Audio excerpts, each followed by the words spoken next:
সবাইকে ওয়েলকাম। তো টোপোম্যাপ থেকে আগের ভিডিওতে রিলেটিভ রিলিফ আমি শেয়ার করেছি। আশা করি ভিডিও দেখেছো, না দেখলে দেখে নেবে, যেহেতু আমি সিরিয়ালি করাচ্ছি পরপর। একটা আগের ভিডিও দেখে নিলে তোমাদের বুঝতে সুবিধা হবে। আজকে করব অ্যাভারেজ স্লোপ, অর্থাৎ মানে ভূমির ঢাল নির্ণয়ের একটা ব্যাপার বা ঢাল রিলেটেড একটা কাজ, সেটা আবার টোপোম্যাপ থেকে। আমি টোপোম্যাপে ক্যালকুলেশানে ছবিতে যাব, তার আগে বোর্ডে বিষয়টা একবার তোমাদের আগে বুঝিয়ে দিই যে কিভাবে করতে হবে। মনে করো এরকমভাবে টোপোম্যাপে গ্রিড আছে, 2x2 গ্রিডগুলো রয়েছে টোপোম্যাপে। এগুলো আগে ডিটেলে সব বলেছি, এই ভিডিওতে আর বলছি না। রিলেটিভ রিলিফের ক্ষেত্রে আমরা যেটা করেছিলাম যে এক একটা গ্রিডের মধ্যে হাইয়েস্ট এবং লোয়েস্ট কন্ট্যুরের মান আমরা খুঁজে বার করেছিলাম। কিন্তু অ্যাভারেজ স্লোপের ক্ষেত্রে কি করতে হবে? মনে করো কন্ট্যুর তো বিভিন্নভাবে যাবে, একবারে ঘিজিমিজি কন্ট্যুর আমি ম্যাপ থেকেও আবার যদিও দেখাবো, এটা জাস্ট তোমাদের বোঝানোর জন্য আমি বিষয়টা বলছি। এভাবে মনে করো প্রচুর কন্ট্যুর রয়েছে টোপোম্যাপে। অ্যাভারেজ স্লোপ করার জন্য তোমাদের যেটা করতে হবে, প্রত্যেকটা বাহু অর্থাৎ টোপোম্যাপের এই যে গ্রিডগুলো, বেসিনে যে গ্রিড আমরা এঁকেছি সেই গ্রিডের 4টে বাহুতে আমরা দেখব কন্ট্যুর কতবার করে ছেদ করেছে। ক্রসিং পয়েন্ট অফ কন্ট্যুর মানে একটা কন্ট্যুর লাইন ঘুরে ঘুরে হয়তো 3বার ছেদ করেছে। তার মানে আমি এই 3টে কাটিং পয়েন্টকেই কিন্তু ধরব। তাহলে কি করব, প্রত্যেকটা বাহু অনুযায়ী আগে গুনে নেব এবং ম্যাপের মধ্যে পেন্সিল দিয়ে লিখে নেব। কারণ তুমি যদি এই গ্রিডটায় কটা কন্ট্যুর ছেদ করেছে আগে আমি তোমাদের দেখাই। 1টা 2টো মানে বাহুগুলোকে জাস্ট কাট করেছে, সেই পয়েন্টগুলো আমরা কাউন্ট করব। 1টা 2টো 3টে 4টে 5টা 6টা 7টা, এদিকে 7টা 8টা 9টা, এদিকে নেই, এখানে একটা 10টা। তাহলে এই গ্রিডটার জন্য টোটাল আমি 10 পেলাম।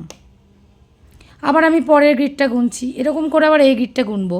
এবার দেখো একই বাহু তোমায় বারবার তাহলে গোনার ঝামেলা করতে হচ্ছে, মানে তুমি তো এই বাহুটা একবার এখানে গুনেছো, আবার যখন পাশের গ্রিডে গেছো তখন তো এই বাহুটা কমন, তাহলে এটা তো আবার গুনতে হবে। সেরকম এই বাহুটাও এদের দুজনের মধ্যে কমন, এর ক্ষেত্রেও কাউন্টিং হবে, এবার এর ক্ষেত্রেও কাউন্টিং হবে। তাহলে এক একটা বাহু আমি কতবার করে গুনবো।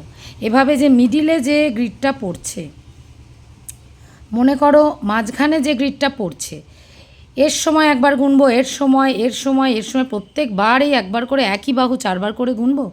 ওই জন্য আমার যেটা সাজেশান, যেটা কম সময় লাগবে তোমাদের, তোমরা আগে প্রত্যেকটা বাহু গুনবে আর পেন্সিল দিয়ে পাশে পাশে লিখে নেবে। যেমন 7টা, 2টো, 0, 1, 1 2 3, এই যেখানে 3বার কাট করেছে। ছেদগুলো বলছি, কন্ট্যুরের ভ্যালু তাকাবে না, কন্ট্যুরের ভ্যালুর দিকে তাকাবো না, আমরা শুধুমাত্র কাটিং পয়েন্ট দেখব। 1 2 3, এখানে দেখো গোল হয়ে আছে, থাক 1 2 3 4, ছেদ করেছে মানে এই বাহুটাকে, গ্রিডের বাহুটাকে ছেদ করলেই আমরা একটা পয়েন্ট ধরবো, আর একজন যতবার ছেদ করবে ততবার ধরবো। এইভাবে যদি আমরা লিখে দিই 1 2 3, 1 1 2 3, তাহলে কি হবে, এবার তোমরা যখন ক্যালকুলেশন টেবিল করবে ঝটাঝট যোগ করবে, মানে 7 8 9 10, এই গ্রিডের জন্য 10টা, এখানে হচ্ছে 4 5 6 7 8 9 10, এই গ্রিডের জন্য 10টা, বাহুতে লেখাই আছে, যোগ করবে আর বসাবে। এতে কাজটা অনেক তাড়াতাড়ি হবে, একই জায়গা বারবার করে গোনার দরকার নেই। বোঝা গেল? তাহলে অ্যাভারেজ স্লোপ করতে গেলে প্রথম কাজ হচ্ছে কন্ট্যুর, মানে গ্রিডের যে 4টে বাহু সেখানে কন্ট্যুর কতবার করে ছেদ করেছে সেই কাটিং পয়েন্টগুলো আমরা গুনে টোটাল সংখ্যাটা আমরা বসাবো। তারপরে সূত্রে ফেলে আমরা স্লোপ বার করব। সূত্রটা কার? ওয়েন্টওর্থ। ভৌগোলিক বা বিজ্ঞানী যাই বলো, তার নাম হচ্ছে ওয়েন্টওর্থ। তো সেই ওয়েন্টওর্থের মেথডে আমরা অ্যাভারেজ স্লোপ করব, ওনার দেওয়া সূত্র ফলো করে আমাদের এটা বের করতে হবে। এবার আমি ওটা ডিটেলে যাচ্ছি, তাহলে গোনার পদ্ধতিটা তোমাদের বললাম। আচ্ছা, ক্যালকুলেশন টেবিল তাহলে কিভাবে হবে? প্রথমে থাকবে গ্রিড নাম্বার, তারপরে থাকবে নাম্বার অফ কন্ট্যুর ক্রসিং, ওই যে টোটাল পেলাম যে A3 গ্রিডে মোট 11টা ক্রস করেছে 4টে বাহু মিলিয়ে, সেই টোটালগুলো লেখা থাকবে। তারপরে লেখা থাকছে অ্যাভারেজ স্লোপ ব্র্যাকেটে ডিগ্রি, স্লোপ কিন্তু আমাদের ডিগ্রিতে বেরোবে। এখন এই ভ্যালুটা কি করে বেরোলো সেটাতে আসবো। আগে তোমাদের টেবিলটা দেখিয়ে দিই, তাহলে টেবিলে কিন্তু 3টেই কলাম হবে, যে গ্রিড নাম্বার, প্রত্যেকটা গ্রিডে নাম্বার অফ কন্ট্যুর ক্রসিং কতটা থাকছে এবং তার স্লোপ কতটা, এই 3টে কলামে আমাদের ক্যালকুলেশন টেবিল হবে। এবার আসছি আমাদের সূত্রটা, বললাম সূত্রটা হচ্ছে ওয়েন্টওর্থ, ওনার মেথডে হচ্ছে আমরা করব। আগে সূত্রটা দেখে নেব। সূত্রটা বলা হচ্ছে নাম্বার অফ কন্ট্যুর ক্রসিং, অর্থাৎ এক একটা গ্রিডে যে সংখ্যাগুলো বেরোচ্ছে গুনে গুনে সেই সংখ্যাটা, তার সঙ্গে গুণ হবে কি contour interval by perimeter of grid by 636.6। এই ভ্যালুটা কনস্ট্যান্ট ভ্যালু, এটা কিন্তু পাল্টাবে না, এটা হচ্ছে ওনার দেওয়া যে ক্যালকুলেশান, তো এটা ফিক্সড, এই ভ্যালুটা কখনো চেঞ্জ হচ্ছে না, এগুলো চেঞ্জ হয়ে যাবে। বলছে কন্ট্যুর ইন্টারভ্যাল, কন্ট্যুর ইন্টারভ্যাল তো ম্যাপে যেটা থাকবে, তো ম্যাপে যদি 20 থাকে 20, 10 থাকলে 10 যা থাকবে। Perimeter of grid, perimeter of grid মানে কি, পেরিমিটার মানে হচ্ছে পরিসীমা, একটা গ্রিডের পরিসীমা কতটা। তাহলে একটা গ্রিড হচ্ছে আমাদের স্কোয়ারে রয়েছে 2/2 করে, তাহলে তার পরিসীমা কত না 4 ইন্টু বাহু, বর্গক্ষেত্রের পরিসীমার ফর্মুলা হচ্ছে 4 ইন্টু এ। তাহলে এক একটা যে স্কোয়ার গ্রিড সেগুলো হচ্ছে 1 কিলোমিটার করে, 2 সেমিতে 1 কিমি আমাদের ম্যাপের যে স্কেল অনুযায়ী, তাহলে 2/2 গ্রিডগুলোর এক একটা বাহু 1 কিলোমিটার করে, তাহলে একটা বাহু যদি 1 কিলোমিটার হয়, 4টে বাহু কত 4 ইন্টু এ অর্থাৎ 4। তো 2/2 গ্রিডের ক্ষেত্রে পেরিমিটার হচ্ছে 4, তাহলে কন্ট্যুর ইন্টারভ্যালকে 4 দিয়ে ভাগ করব, তাকে আবার এটা দিয়ে ভাগ করব, মানে এখানে দুটো ভাগের কাজ, এটা বাই এটা বাই এটা। এইটা করার পর এই মানটা কিন্তু আমার ফিক্সড, প্রত্যেকটা গ্রিডের ক্ষেত্রে এই মানটা ফিক্সড, প্রত্যেকটা গ্রিডে এই নাম্বার অফ কন্ট্যুর ক্রসিংটা পরিবর্তন হয়ে যাবে, প্রত্যেকটা ক্ষেত্রে নাম্বার অফ কন্ট্যুর ক্রসিং অর্থাৎ প্রত্যেকটা গ্রিডে আলাদা আলাদা এটা পাল্টাবে।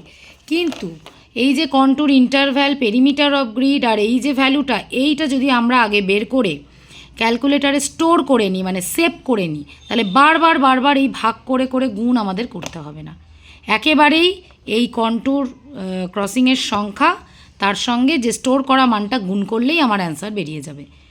কিভাবে স্টোর করতে হয় সেটা আমি শেয়ার করেছি, দেখবে আমার একটা শর্ট ভিডিও আছে যে ক্যালকুলেটারে ভ্যালু কী করে স্টোর করতে হয়, সেভ করতে হয়, তো সেই সেভটা তোমরা একটু দেখে নেবে ভিডিওটা, এবং এই বিষয়টা আমরা আগে স্টোর করে নেব, তারপর এর সঙ্গে গুণ করব।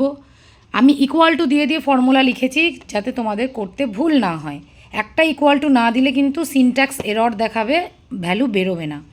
তো এইটা করার পর ইকুয়াল টু দেবো, মান আসবে, তারপর শিফট 10 করব, আবার ইকুয়াল টু দেবো, তারপরে আমরা ডিগ্রিতে কনভার্ট করব। আমি একটা ক্যালকুলেটারে করে দেখাই। আচ্ছা, একটা তোমাদের আমি ক্যালকুলেটারে করে দেখাচ্ছি। প্রথমে এই ভ্যালুটা আমি আগে দেখাবো, কন্ট্যুর ইন্টারভ্যাল কত বললাম, কন্ট্যুর ইন্টারভ্যাল আমি এখন 20 ধরে করছি, যে আমার 20 করে ইন্টারভ্যাল আছে, আর পেরিমিটার অফ গ্রিড হচ্ছে অলওয়েজ 4। আবারও বলছি 2 সেমি বাই 2 সেমি যে গ্রিড, 2 সেমি, 2 সেমি মানে কত 1 কিমি, তার মানে 4টে বাহুই 1 করে, তাহলে পরিসীমা হচ্ছে 4 ইন্টু এ, তার মানে 4 গুণ 1 হলে কত হয় 4, তাহলে 4ই হচ্ছে আমার পরিসীমা। তাই এটা আমি 4 ধরে করছি আর এটা 20 ধরে করছি, তোমাদের ক্ষেত্রে তাই হবে, এটা তো 4ই হবে, সবাই 2/2 গ্রিড করবে। কন্ট্যুর ইন্টারভ্যালটা তোমাদের ক্ষেত্রে 10ও হতে পারে, যার যার ম্যাপ অনুযায়ী এটা হবে। আচ্ছা, তাহলে এবার আমি কি করব, প্রথমে বললাম এইটাকে স্টোর করব, অর্থাৎ ভালো করে দেখো 20 ভাগ 4 ভাগ একবারে লিখছি, মানে এটা বাই এটা বাই এটা আমি একবারে লিখছি, 636.6 দেখতে পাচ্ছ স্ক্রিন, 20 ভাগ 4 ভাগ 636.6, অর্থাৎ এই একবারে টুকলাম এই সূত্রের এটা ইকুয়াল টু মারব, একটা বিশাল বড় মান এলো। এমনকি এখানে দেখো টু দি পাওয়ার একটা ভ্যালু এসেছে, এখানে কিন্তু আবার টু দি পাওয়ার দিয়ে একটা ভ্যালু এসেছে। এবার এই যে এত বড় মানটা এলো, এই প্রতিবার এই এত বড় মান আবার to the power 10 to the পাওয়ার এত, এই মানটা বারবার আসবে, তার সঙ্গে গুণ করব, ওই জন্য আমি এটাকে কি করব এখন স্টোর করব। কিভাবে স্টোর করব আমি এখানে একবার করছি, যদিও আলাদা একটা ভিডিও দেওয়া আছে আমি দেখাচ্ছি। এই যে মানটা আমার স্ক্রিনে রয়েছে দেখতে পাচ্ছ, এখানে একটা টু দি পাওয়ার ভ্যালু এসেছে, তো এই এত বড় মানটা বারবার বারবার করে যদি আমি এখন এখানে করতে যাই আমার সময় বেশি লাগবে, তো এই মানটা যেমন আছে আমি এবার এটাকে স্টোর করব। তার জন্য কি টিপলাম, প্রথমে শিফটের পর এই যে স্টোর, এ দেখো RCL, এই RCL এর মাথায় STO লেখা, স্টোর, এই টিপলাম স্টোর। এবার কিসে স্টোর করবো, দেখো ABCD লেটার লেখা আছে, আমি এতে স্টোর করে দিলাম। এখানে সঙ্গে সঙ্গে অ্যারো দিয়ে এ দেখাবে, তোমরা মানটা ভালো করে খেয়াল করে নাও। 7.8542 আমি অফ করে দিলাম। এবার আমি দেখাবো যে স্টোর হয়েছে কি না। তাহলে এবার কি করব, RCL A, দেখো আমার স্টোর হয়েছে, অর্থাৎ রিকল এ করলে কিন্তু আমি দেখতে পাবো। আবার বলছি, প্রথমে মানটা আমার স্ক্রিনে থাকবে, সেটাকে শিফট স্টোর এ বা বি করলে আমার স্টোর হয়ে যাবে, এবং দেখার জন্য তখন আর শিফট দেব না, দেখার জন্য তখন অনলি RCL এ করলে আমার এই ভ্যালুটা দেখাচ্ছে। তাহলে এটা আমার স্টোর হয়ে থাকলো, ঠিক আছে। তাহলে এবার আমি কি করব, নাম্বার অফ কন্ট্রোল ক্রসিং, আমি প্রথম গ্রিড দেখব কত আছে, A3 গ্রিডে এখানে নাম্বার অফ কন্ট্রোল ক্রসিং আছে, দেখো 11 আছে। তাহলে এবার আমি কাজটা কিভাবে করব, প্রথমেই দেব 11, এই যে number of control crossing into, এবার দিচ্ছি ইনটু। এবার আমার কিন্তু স্টোর করা আছে, এই কাজটা আর আমার করার দরকার নেই। এটা আমি এবার কি করব, ইনটু করেছি RCL A, এবার আমি ইকুয়াল মারলাম, একটা অ্যান্সার এলো, একটা কিছু এসেছে, এখন দেখার দরকার নেই। এবার আমি কি করবো, এই যে ইকুয়াল মারার পর শিফট ট্যান, এবার হচ্ছে শিফট ট্যান, এই যে শিফট ট্যান, আবার কিন্তু ইকুয়াল টু মারবে, ইকুয়াল টুগুলো ঠিক করে মারবে, শিফট ট্যান করে আমি ইকুয়াল টু মারলাম। এবার আবার একটা অ্যান্সার এসছে, এবার শিফট ডিগ্রি, এই যে ডিগ্রির চিহ্ন, এটা হচ্ছে ডিগ্রিতে কনভার্ট হয়ে যাবে। কত এলো এবার ভালো করে দেখো, 4 ডিগ্রি 56 মিনিট এত সেকেন্ড। আমরা ডিগ্রি আর মিনিট নেব, সেকেন্ড আমার দেখার দরকার নেই। আবার বলি, ডিগ্রি মিনিট তোমরা জানো, হয়তো না জানলে শুনে নাও, যে ক্যালকুলেটারে কিন্তু মিনিটের চিহ্ন, ডিগ্রির চিহ্ন আলাদা আসে না। এই যে 4 ডিগ্রি পজিশান অনুযায়ী বুঝে নিতে হয়, প্রথমটা হচ্ছে 4 ডিগ্রি, আর এই সেকেন্ড পজিশানে যে থাকবে সেটা মিনিট। এখানেও গোল দেখছো, ভাবছো এটাও ডিগ্রি, তা নয়। ফার্স্ট পজিশান ডিগ্রির, সেকেন্ড পজিশান হচ্ছে মিনিটের, থার্ড পজিশান হচ্ছে সেকেন্ডের। তাহলে আমার অ্যান্সার এলো 4 ডিগ্রি 56 মিনিট। আবার একটা করে দেখাচ্ছি, মনে করো নাম্বার অফ কন্ট্রোল ক্রসিং আছে 47, 47টা আমি কাটিং পয়েন্ট পেয়েছি, কি করব, আচ্ছা 47 ইনটু আমার স্টোর করা আছে RCL A, ইকুয়াল টু মারলাম শিফট ট্যান, ইকুয়াল টু মারলাম শিফট ডিগ্রি, কত এলো 20 ডিগ্রি 15 মিনিট, 20 ডিগ্রি 15 মিনিট, পটাপট আমার অ্যাভারেজ স্লোপ অ্যান্সার বেরিয়ে যাবে। এত তাড়াতাড়ি তুমি করতে পারবে, একটা স্টুডেন্টের করতে 1 ঘন্টা লাগবে, তুমি যদি এই প্রসেস ফলো করো তোমার মিনিট 20 থেকে 25-এ কাজ হয়ে যাবে, গোটা কাজটা। কেন এত তাড়াতাড়ি হচ্ছে, কারণ এই যে ফিক্সড ভ্যালু, অর্থাৎ প্রত্যেকটা গ্রিডের ক্ষেত্রে এই যে মানটা, এই মানটা তো আর পাল্টাচ্ছে না, এটা তো ফিক্সড, এটাকে আগেই করে আমি স্টোর করে নিয়েছি। ক্যালকুলেটার, সায়েন্টিফিক ক্যালকুলেটার, এগুলো চাকরির পরীক্ষায় অ্যালাউ করে না এই কারণেই, কারণ এটা একটা মানে অনেক কিছু স্টোর করা যায়, সেভ করা যায়, এটা কখনোই অ্যালাউ করা উচিত না। তো এই ক্যালকুলেটারটা যখন আমরা পরীক্ষায় ইউজ করছি, তাহলে এর ফাংশানটাকে আমি কাজে লাগাবো, এই যে স্টোর করা যায় এই ফাংশানটাকে আমি কাজে লাগাবো, যাতে আমি আমার তাড়াতাড়ি কাজটা করতে পারি, কারণ এগুলো এমনি এক্সামিনেশান পারপাসে আমি অঙ্ক করছি। তাই তোমরা যদি এই শর্ট টেকনিকগুলো কাজে লাগাও, যেভাবে সেভ করাটা বললাম, বা অন্যান্য ক্ষেত্রেও হয় স্ট্যাটিস্টিক্সের ক্ষেত্রে, সেগুলো কাজে লাগালে তোমাদের অঙ্কটা অনেক তাড়াতাড়ি হবে। না হলে বারবার এই 20 ভাগ 4 ভাগ এত, তার সঙ্গে এটা গুণ, মানে এইভাবে বারবার ভাগটা করে করতে হবে। তাহলে ক্যালকুলেশানটা বোঝা গেছে, এইভাবে কিন্তু পুরো টেবিলের ক্যালকুলেশান হবে, অর্থাৎ কন্ট্রোল ক্রসিং দিয়ে করলে তোমরা পরপর ডিগ্রি পেয়ে যাবে। এই হচ্ছে ক্যালকুলেশান ওয়েন্টওর্থের মেথডে, এটাই হচ্ছে আমাদের অ্যাভারেজ স্লোপের ক্যালকুলেশান। এরপর বাকিটা একদম রিলেটিভ রিলিফ শিখিয়েছি, ঠিক সেম প্রসেসে আমাদের ছবি হবে, আর আলাদা কিছু নেই। এইটুকুনি ভালো করে শেখার ছিল যে আমি অঙ্কের উত্তরটা কি করে বার করব। তাহলে এই হচ্ছে টোপো ম্যাপ, এই হচ্ছে আমাদের গ্রিড। তো গ্রিডে এত কন্ট্যুর, কাটিং পয়েন্ট, জাস্ট পটাপট করে গুনবে, বাহুতে লিখবে, দিয়ে তাড়াতাড়ি করে ফেলবে। মোটামুটি যেভাবে আমি প্রত্যেকবার বলি অ্যাপ্রক্সিমেটলি হলেই হবে। একটা ছোট্ট ব্রাউন দাগ গুনতে বাদ হয়ে গেছে, ওটাতে টেনশনের কোনো কারণ নেই। 4টে বাহুই আমরা গুনবো, গুনে প্রত্যেকটা 4টে বাহু করে গুনে যেরকম আমাদের আসবে সেইভাবে আমরা ক্যালকুলেশন টেবিলে লিখব। আগের ভিডিওগুলো ফলো করো। বেসিন কী করে আঁকতে হয়, গ্রিড কী করে করতে হয়, এগুলো তো আমি আলাদা আলাদা ভিডিও পরপরই দিচ্ছি যাতে স্টুডেন্টদের সুবিধা হয়। ছোট ছোট ভিডিও, ওগুলো তোমরা দেখে নিও যদি কারো কোনো অসুবিধা থাকে। তো এইভাবে আমরা ক্যালকুলেশন করব। এবার আমরা ছবিতে যাব। ছবির জন্য আবার রিপিট করছি, একবার রিলেটিভ রিলিফে বলেছি কথাগুলো, আবারও বলছি। এই ম্যাপ থেকে বেসিন এবং গ্রিড আমরা ট্রেসিং পেপারে আগে তুলে নেব, তারপরে পরীক্ষার খাতায় একটু চাপ দিয়ে করে ছাপটা তুলে আমাকে করতে হবে। পরীক্ষার খাতায় তো আর লাইট ট্রেস হবে না, আমাকে খাতাতে ওভাবে করতে হবে। আর ট্রেসিং পেপারের ওপরেই যে রাখবো ছবিটা তাও হবে না, কারণ রং ধরবে না। 4-5 রকম শেড আমরা ট্রেসিং পেপারে ভালো করে করতে পারবো না, ওই জন্য খাতার মধ্যে ছবিটা হবে। এবার আমি ছবিটা দেখাই। অ্যাভারেজ স্লোপ আফটার ওয়েন্টোথ ছবিটা কিন্তু এই রকমের হবে। ছবিটা এরকম হবে, এরকম প্রেজেন্টেশন হবে। আমি বেসিন এবং গ্রিড খাতায় ছাপ তুলে প্রথমে করে নেব। আর তারপরে কি করব, এখানে যতগুলো গ্রিড করেছি তার জিও সেন্টার আমি দেখিয়েছি আগের ভিডিওতে। জিও সেন্টার মার্ক কীভাবে করতে হবে, কেন্দ্রবিন্দুগুলো রিলেটিভ রিলিফের ভিডিওতে বলেছি। তো সেই জিও সেন্টারে এই ডিগ্রি মিনিটের ভ্যালুগুলো সব বসাবো, শুধু ডিগ্রি আর মিনিট, কোনো সেকেন্ড নেব না। তার মধ্যে হাইয়েস্ট লোয়েস্ট কত আছে দেখে আমরা ঠিক করব কত কত মানের কন্ট্যুর মানে আইসোলাইন টানবো। তো আইসোলাইন টানার সময় কিন্তু তোমরা কখনো মিনিট নেবে না, এখানে কিন্তু পুরো পূর্ণ সংখ্যায় নেবে। এখানে মিনিট আছে থাক, কিন্তু এখানে আমরা মানে মোটামুটি 5, 10, 17, 20 এরম হাইয়েস্ট আছে দেখে এখানে আমরা 7 ডিগ্রি, 14 ডিগ্রি, 21 ডিগ্রি 3টে লাইন টেনেছি। তাহলে 4 রকম কালার করলে আমার হয়ে যাবে। এবার যখন আমরা আইসোলাইন টানছি এর ভেতরে, যখন যেখানে ট্রেসিং পেপার মারা আছে, তো ট্রেসিং পেপারের তলায় ছবিটা, এটা ফাইনাল শিট বলে এরকম পরীক্ষার খাতায় তোমাদের যেভাবে রিলেটিভ রিলিফ দেখিয়েছি একদম সেমভাবে করবে, পুরোটা খাতায় হবে, কোনো ট্রেসিং পেপার হবে না। তো এখানে দেখো এবার এই মান দেখে দেখে আমি আইসোলাইন তো আগের দিনও বললাম যে 10 আর 20, তা 10 আর 20-র মাঝে নিশ্চয়ই 15 লাইন যাবে, 14 লাইন যাবে, 7 যাবে না, 7 যাবে না, 10 আর 20-র মাঝে 14 আছে। তাহলে এই যে 14 এখান থেকে যাচ্ছে, দেখো গ্রিডের গায়ে টাচ করেনি। বেসিন থেকে লাইন টানা শুরু করব, আবার এরকমভাবে এখান দিয়ে যেখান দিয়ে যাবে 5, 16, 5, 16, 14 টানছি। এখান দিয়ে যখন টানছি, এবার দেখো এখানে একটা খেয়াল করো, 14 ডিগ্রি 6 মিনিট, 14 ডিগ্রি 6 মিনিট কিন্তু 14 ডিগ্রির থেকে বেশি, তাই লাইনটা বাঁ দিক দিয়ে ঘুরিয়ে দিলাম। 14 ডিগ্রি লাইন টানছি মানে আমি 14 ডিগ্রি 0 মিনিট টানছি। 6 মিনিট আছে মানে এটা বড়, তাই এখান দিয়ে লাইনটা ঘুরে এইভাবে যেখান দিয়ে যাবে বেরিয়ে গেল। এই রকমভাবে আমরা লাইন প্রথমে বেসিনে টেনে নেব আইসো লাইন, তারপর কালার করব। কালারটা তো হাই টু লো, মানে এটা হচ্ছে সবচেয়ে হালকা যেখানে 7-এর কম, তারপর যে জায়গাগুলো 7-এর বেশি 7 থেকে 14, এটা হচ্ছে সবচেয়ে কম 7 ডিগ্রি, তারপর 7 থেকে 14 এই জায়গাটা আরেকটু ডিপ, এটা হচ্ছে 14-র কম, মানে এই দুটো মাঝারি শেড।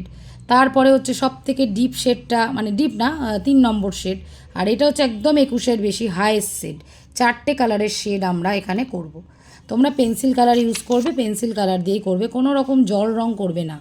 জল রং কিন্তু বা ফুজি কালার এগুলো ফাইনাল শিটেই হয়, পরীক্ষার খাতায় কিন্তু সব সময় পেন্সিল কালার, যেগুলো ডোমসের বা ডোমসের সব থেকে ভালো আমার মনে হয়। তো যাই হোক, ওই পেন্সিল কালার ইউজ করে তোমরা এই কালার শেড করবে।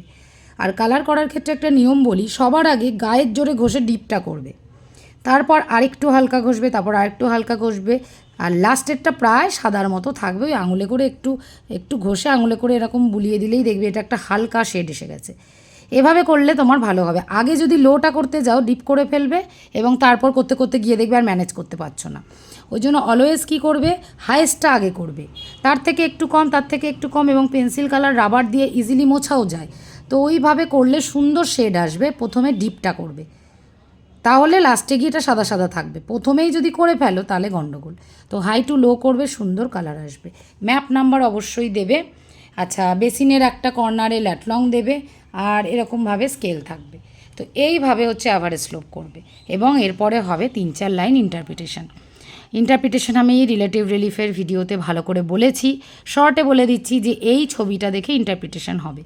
অর্থাৎ কোথা থেকে বেসিন নেওয়া হয়েছে, তার লোকেশান কী, স্কেল কটা গ্রিড টানা হয়েছে, অ্যাভারেজ স্লোপের ক্যালকুলেশন এখানে করা হয়েছে। From this data we can say, এরকম ইংরাজি বাংলা যাতে খুশি লিখতে পারো, যে আমরা এখানে 4 সিলেক্টেড মানে জোন সিলেক্ট করেছি। তো প্রথমে হচ্ছে লেস দ্যান 7 ডিগ্রি, তো এখানে লেস দ্যান 7 ডিগ্রি পড়েছে কোথায়, দেখো একটা জায়গায়। তো এরকম ছোট জায়গায় পড়লে আমরা গ্রিড নাম্বার উল্লেখ করব। D3 গ্রিডে এটা দেখা যাচ্ছে স্লোপের মান 7 ডিগ্রির কম। কিন্তু যে জোনগুলো বড় সেখানে তো আর গ্রিড নাম্বার বলা যাবে না, এতগুলো গ্রিডের নাম্বার তো আর বলা যাবে না। তখন আমরা লিখব western part and middle and south eastern part of this basin is under অমুক অমুক জোন, এরকমভাবে মানে ডিরেকশান উত্তর দক্ষিণ পূর্ব পশ্চিম এইসব বলবো। বেসিনের মধ্যভাগ, বেসিনের এটা হচ্ছে নর্থ ইস্ট পার্ট, উত্তর পূর্ব দিক, এটা দক্ষিণ পূর্ব দিক, এরকমভাবে বলবো, কারণ এত গ্রিডের নাম্বার বলা অসুবিধা। আর ছোট এলাকা হলে গ্রিডের নাম্বার উল্লেখ করে বলবো অমুক জায়গায় এটা দেখা যাচ্ছে। এইভাবে হাই জোন কোথায়, মডারেট কোথায়, লো জোন কোথায়, এই পয়েন্ট করে করে বলবে। 7-এর কম, 7 থেকে 14, 14 থেকে 21, 21 ডিগ্রির বেশি জোন মানে গ্রেটার দ্যান 21 ডিগ্রি। এইভাবে সুন্দর করে হেডিং করে তোমরা ইন্টারপ্রিটেশনটা কিন্তু লিখবে, অবশ্যই লিখবে। ইন্টারপ্রিটেশনের জন্য 2 থেকে 3 নম্বর থাকবে, যেটা প্রশ্নে বলা থাকবে না, তোমাকে ওটা লিখতে হবে। তো এইভাবে আমরা কাজটা কমপ্লিট করব। তাহলে আজকে অ্যাভারেজ স্লোপ আলোচনা করলাম, এবার পরবর্তী আরও কাজ আছে। আশা করি বর্তমান সিলেবাসে সেমিস্টারে এই দুটোই থাকে রিলিফের মধ্যে।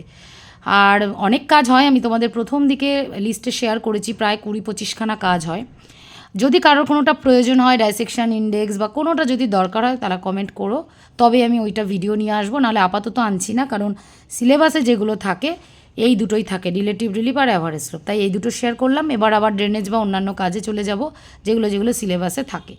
আর যার যেটা প্রয়োজন সেটা আমায় আলাদা করে জানিও, তবে সেটার ভিডিও আমি দেওয়ার চেষ্টা করব। কারণ 20-25খানা কাজ দিয়ে লাভ নেই, এখনকার সেমিস্টার সিলেবাসে অত কাজ নেই, তুলে দেওয়া হয়েছে, তাই অত হয়তো তোমাদের এখন প্রয়োজন হবে না। যারা এমএ করছে তাদের হয়তো লাগতে পারে। তো এইভাবে আমরা এটা করছি অ্যাভারেজ স্লোপটা। ঠিক আছে, বুঝতে অসুবিধা হলে সেটাও জানিও। আর সবাই ভালো থেকো, আবার পরের ভিডিওতে দেখা হবে। Thank you.